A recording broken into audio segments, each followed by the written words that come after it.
Банките ги добиле на писмено условите под кои треба да се пласираат унгарските пари ке фирмите. Во документот всушност стојат сите оние работи кои ги зборуваше премиерот Мицкоски на настаните од кои пред неколку дена се ставени на сајтот на влада.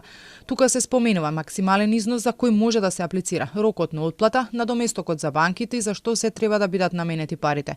Тоа се неколкуте точки од кои се состои документот со условите за банкарите. Според информациите, сега следно е подпис на договор да стават Министерството за финансии и Развојната банка, а потоа банката ќе достави предлог договори до комерцијалните банки за да ги потпишат, пошто ќе може да почне процесот на пласман, а фирмите кои сакаат да аплицираат за парите да се јават. Остана неодговорено кои банки пројавиле интерес да работат со унгарските пари. Премиерот Мицкоски пред неколку дена рече дека најголем дел од нив се сложиле да учествуваат во процесот без да открие кои се. Само кажа дека се неколку поголеми и помали банки, но со надеж дека сите ќе бидат дел од ова.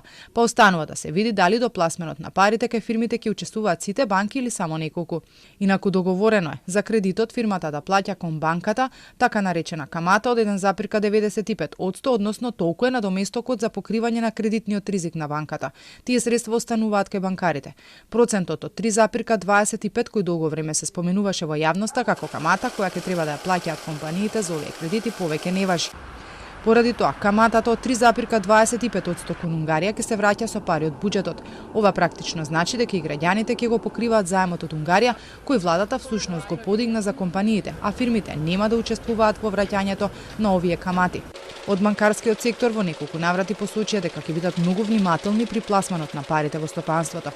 Инаку од 500 милиони од Унгарија, 250 милиони се за стопанството, останатите се пари за општините.